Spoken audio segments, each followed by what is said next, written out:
You know, January is in many ways my favorite month of the entire year. It start of a new year, fresh new slate, new beginnings, if you want it. The Christmas season, you're still kind of feeling that holiday joy, snow on the ground. But the best thing about the month of January is that the transfer window is back open.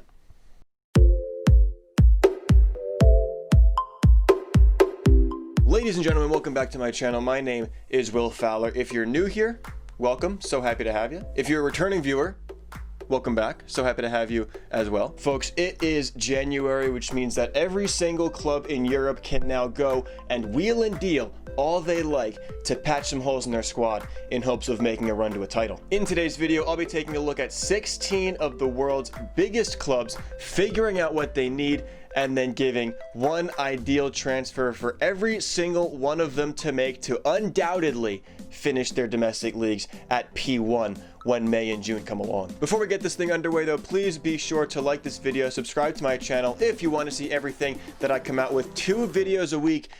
Technically it's been 1 week, but that's what I'm aiming for, is 2 videos a week. Be the first person to see every single video that I come out with. Now let's dive into it. Here is the order that we will go in, and we start at the top with AC Milan, a club who are in a bit of an interesting situation. Obviously one of the biggest clubs in Italy, but they were not expected really to compete for the title this year. That's exactly where they are. Here's the thing with AC Milan, and on the surface they're such a fun team to watch. So much talent, so much young talent, led by, of course, Zlatan Ibrahimovic, the old head, the veteran. It is dangerous a bit to be so heavily reliant on a 39-year-old striker, no matter how much of a machine he is, in Zlatan's case especially. This team, I think, needs another goal scorer in the fold, and why not go within the league, stay in Italy, and go to a guy who's out of favor at his own club in Papu Gomez at Atalanta. Papu Gomez is a player that can improve any side in Europe right now, let's be honest, based on A, his form in recent years. He's been maybe the best player in this Atalanta side since they rose to prominence,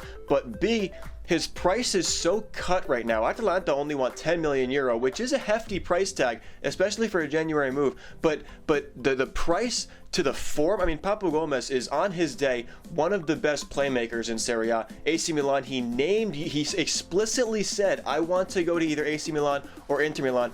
Go and beat your cross-stadium rival. Go and get this guy for a cut price. This is an absolute no-brainer for me. Papu Gomez, bring him in to AC Milan. Let him play second fiddle to Zlatan Ibrahimovic. He wants to go there. The price is cut, and go and win this goddamn league. PSG, another team in a bit of an interesting spot right now, of course, with the recent sacking of Thomas Tuchel and the signing of Mauricio Pochettino. That has kind of, and deservedly so, ramped up the Dele Alli to PSG rumors. But if we're talking about this PSG team and where the gaps are and what they could bring in, I think there's one player who may fit the bill a little bit better. Ironically enough, also a former Spurs midfielder under Mauricio Pochettino, and that man is Christian Eriksen. Obviously, we know Eriksen's spell at Inter Milan has been largely disastrous. His final year at Spurs under Pochettino was largely disastrous as well. But a move to PSG, a team where you're working with some of the best talent in the world, you're under the manager who really made you a world-beating number 10. I think Liga is the perfect place to rediscover that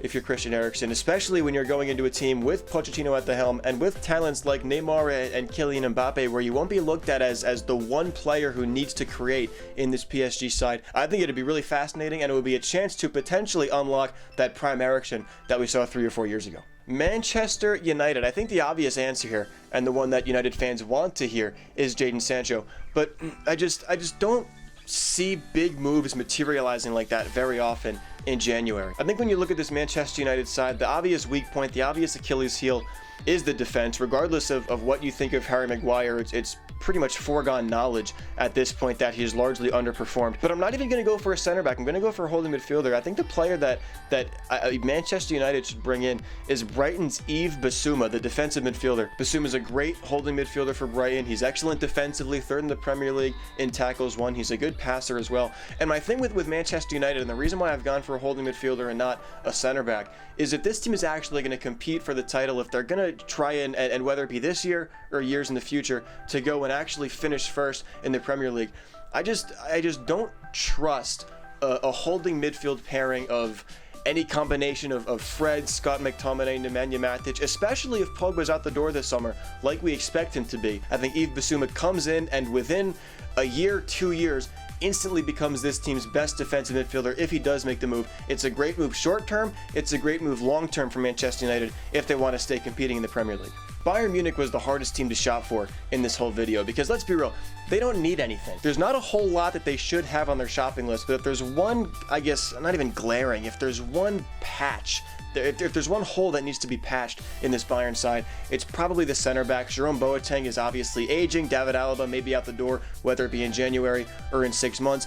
So the player I've gone for Bayern Munich is not a player who's going to slide into the 11 right away, but a player who's more of a long-term replacement for one of those two guys, and that's Strasbourg's Mohamed Simakan. Simakan is a young and talented central defender who's largely impressed in Liga this season, and these center backs are not going to play forever. I know it feels like they will because we've been watching them play in that Bayern kit for years and years, but in the near future, really, we're going to see a Bayern Munich center back pairing that doesn't feature David Alaba or Jerome Boateng, and Simakan may be one of those two guys if Bayern bring him in this January. Barcelona, I know that they said they weren't going to make this move in January, but it just makes so much sense to me. I don't know why Barcelona wouldn't go out and grab Memphis Depay from Lyon tomorrow. I mean, seriously, if they weren't doing it before Philippe Coutinho went off injured and required surgery and is not going to be out for months, they absolutely have to make that move now, right? I mean, Depay is a player who has been linked with you in the past. He was heavily linked with you in the summer. We thought that move was gonna happen, and then for some reason it didn't. He's coming at a really cut price. We've heard that Lyon may be willing to sell Depay to you for under 5 million euro. He's played under Ronald Koeman for the Dutch national team. He's one of Liga's premier goal scorers. Wears the captain's armband at times for Lyon. I mean, what is not to like about this move? He's cheap, he's prolific, you are in need of a forward now with Philippe Coutinho's injury. Your forwards who aren't injured have largely underperformed, with the exception of Pedri. I mean, this seems like it checks off all the boxes. I don't know what Barcelona is waiting for. This is somebody who, obviously, aside from just what his numbers, he can play centrally, he can play wide, he can take some of that load off Lionel Messi's shoulders. Depay to Barcelona makes so much sense to me. I know they're making moves for Eric Garcia at Manchester City, which is fine. Do that. Like, you need defense as well. But Memphis Depay, it just makes so much sense. I don't know, and I don't even have numbers to back it up. It's just my hunch. It makes so much sense. A Memphis Depay move to Barcelona. I don't know why this wasn't done yesterday. And if they don't make this move, even after Philippe Coutinho goes off injured and is going to need surgery and will be out for months and months, something's wrong, because this seems so obvious to me. I know they said they weren't going to make the move, but that's my player for them anyway, because it's too simple to not pick Memphis Depay to Barcelona. Hey, Arsenal have looked pretty good recently, huh? 2 wins in 2, a win against Chelsea in the London Derby, a win against Brighton, a team that has always been an Achilles heel for them in the last 3 or 4 years. They climbed from 15th place all the way up to 14th place. This is still a team that lacks a lot of creativity. There's not really one person, aside from maybe Bukayo Saka and Gabby Martinelli when he's on the pitch, that you can look at and say, okay, I know you're going to create a chance for me this game. The player that I've gone and brought in for Arsenal is a player that they've been heavily linked with and who would be a relatively easy move this January, and that's Norwich City's Emi Buendia. I think Buendia slots into this Arsenal 11 right away. Truthfully, he's young, he's talented, he's cheap, he's creative, which has arguably been Arsenal's biggest problem this season is the generating chances and that creativity before the final product. Buendia wants to move to Arsenal, we know that, so I think it's a relatively simple one, this. Obviously, Arsenal and Buendia have been linked in the past. They were heavily linked in the summer. I think it's a move that makes sense for January as well. I'll give you 5 seconds to tell me who Real Madrid's third center back is behind Sergio Ramos and Rafael Varane. Exactly, you can't. There just so happens to be a center back who I named in my team of the year just a few days ago, who's on the market, on an expiring contract, may move in January, and wants to join Real Madrid, and his name is David Alaba at Bayern Munich. Real Madrid are one big injury away from disaster if one of Sergio Ramos or Rafael Varane gets hurt. David Alaba, we know he wants to come to the Bernabeu. He wants to play for Real Madrid. He's on that expiring contract. This one seems a no-brainer for me. I know it's going to come with a bit of a hefty price tag. If you do choose to make the move in January, there's always the chance you sign him to a pre-contract contract and get him in the summer. If they do find a way to get him in January, though, I think it's a great move for Real Madrid, and it shores up maybe the biggest question mark in this team, which is center back depth. Because like I said, Ramos and Varane are great, but there's really nobody to fall in behind them if one of them are to get injured. Tottenham Hotspur.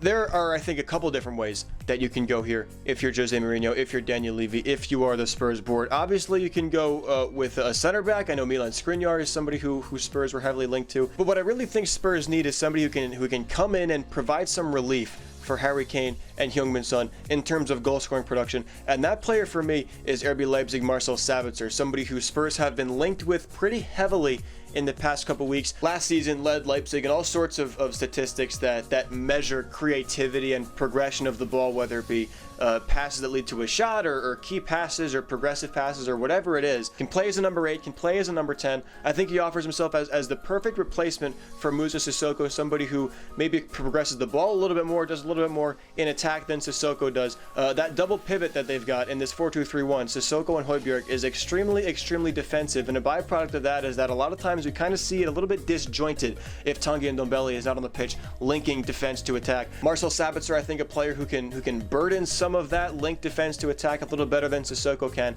and he scores and assists plenty at Leipzig, so he helps out Son and Kane in that department as well. Chelsea have a couple holes, I think, in their team, but none of them are super glaring to the point where you'd ask them to go out and bring in some superstar, some 45-50 million euro price tag player. Here's my thing with Chelsea, and my issue with what Frank Lampard is doing at the Bridge right now, okay, is Timo Werner is not a winger. I know that he's a central player who can play wide, and there is a difference there between a striker who can drift wide and a winger. Timo Werner is the former. I know Lampard is trying to play him on the left. It's not working. I mean, by every metric, Timo Werner as left winger is not working, which means you've really only got 3 wingers in Christian Pulisic, Callum Hudson-Odoi, and Hakim Ziyech, none of which are particularly durable. All of them have had their injury spells. So the player that I've gone for Chelsea to go out and get is Hertha Berlin's Matheus Cunha. Not somebody who's going to evolve into some superstar, but also not somebody who's going to break the bank. And a Chelsea team that spent so much money in the summer may be a little bit strapped for cash in this January window. I think what Cunha offers Chelsea, the biggest thing that Cunha brings Chelsea, truthfully, is stability on the wing. Cunha is not somebody who I think is going to slide into Lampard's starting 11 right away, but he is somebody who adds some depth, and he is somebody who can maybe shore up what is Chelsea's thinnest spot on the pitch right now. I think the perfect signing for Liverpool to make this January window would be Lille center back Sven Botman. We know about how many injuries Liverpool have had this season, obviously the big one to Virgil van Dijk, but also Joe Gomez has spent time injured. Their center back pairing right now is a defensive midfielder Fabinho, who to his credit has slotted into that position very nicely, and Joel Matip. Botman has been maybe Ligue 1's best center back. He's only 20 years old, a Dutch wonder kid, made the move to Lille only 6 months ago in the summer, but he's impressed so quickly. I think he's a perfect fit for this Liverpool side in the short term and in the long term. A player for whom really the sky is the limit for Sven Botman. Again, only 20 years old, and he does profile very similarly to Virgil van Dijk. Tall, 6'4", very good one-on-one defender, Dutch-born, would make the perfect second center back when Virgil van Dijk does come back, whether it be at the end of the season or at the start of next season. That center back pairing, Van Dijk and Botman, could be a very dangerous one when both of them are healthy. I think the Manchester City move is a bit of an obvious one. I've gone for an Argentinian who wins league titles, who's made runs in the Champions League. But it's not Lionel Messi. I've gone for Nicolas Tagliafico, the Ajax left back. I think left back is the one position in this Manchester City side where they can go out and buy a player in January who would start right away. I don't know if you can say that about any other position in this Manchester City 11. Alexander Zinchenko does not look like the answer at left back. Joao Cancelo has looked a bit out of position. He's more of a right back playing in that left back role. Mendy has largely underperformed. Tagliafico is a player who's in his prime years. I think he does fit this Manchester City system very well. He's an excellent defensive left back. He does a little bit going forward in attack, but most of what he does is defensively. I think that may give Raheem Sterling a bit more freedom. Who knows? Wishful thinking. But we know that Tagliafico wants to move anyway. He's been linked with so many big European clubs. Really, since Ajax made that Champions League semi-final run, he's still with the Dutch champions. I think now is the time to make the move to Manchester City if you're Tagliafico. If it were not for Kieran Trippier getting a 10-week suspension for betting in games that he was playing in. That's my right back, by the way. Okay, respect. I would have absolutely no idea where to go for Atletico Madrid, because truthfully, they don't really need anything drastic. Or at least they didn't until Kieran decided he needed that bank. So I've actually gone for another London right back, a player who is a bit unhappy in his current situation and who we know Atletico Madrid are fond of, and that's Arsenal's Ainsley Maitland-Niles. Still very young, offers a bit of versatility for this Atletico Madrid side, who are suddenly in the market for a right back. I guess if there's a silver lining to being slammed with what is basically football's equivalent of insider trading, it's the fact that it happened right before the January transfer window opened, so Atletico Madrid can now go out and get somebody to plug in that hole, and I think Ainsley Maitland-Niles would serve very well as that guy. Juventus are in a bit of a tough spot.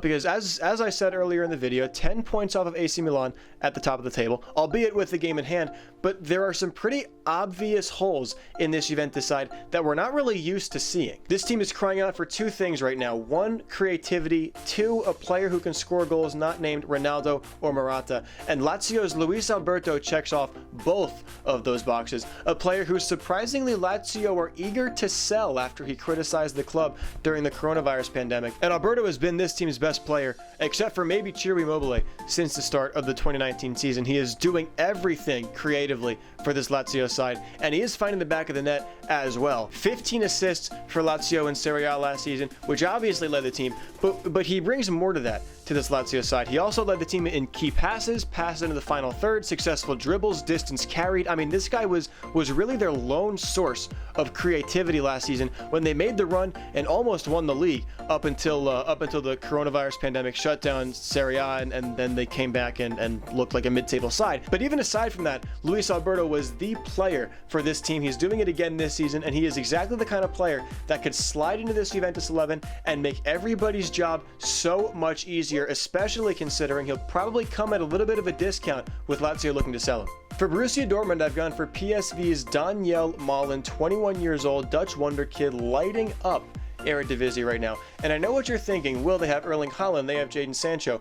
First thing, both of them will likely be out the door in the summer. Never too early to start thinking about replacing those guys. But B, and even more importantly, what may be more prevalent in this January window, Borussia Dortmund in attack. It's been Erling Haaland and it's been nothing else. It's really a very similar situation to AC Milan in the sense that Milan have Zlatan and really nobody else to consistently put the ball in the back of the net. For Milan though, it's working. For Dortmund, it's not. 5th place in Bundesliga, 8 points off the top, and a large part of that is because Jadon Sancho has not been that player that we've expected him to be. Malen is obviously the type of move that you would expect to see Borussia Dortmund make at same cloth as Jude Bellingham and Erling Haaland, those young wonder kids who they want to develop, because that's what Borussia Dortmund are so good at. But this move would not be one for the long term. This one would be for the long term and the short term. Daniel Malen is a proven goal scorer in the Eredivisie, double-digit goals in every single senior level season he's played in, including his debut season when he was 19 years old. He's on pace to do it again. Daniel Malen comes into the team. He can play as a striker or as an attacking midfielder. He's done both for PSV,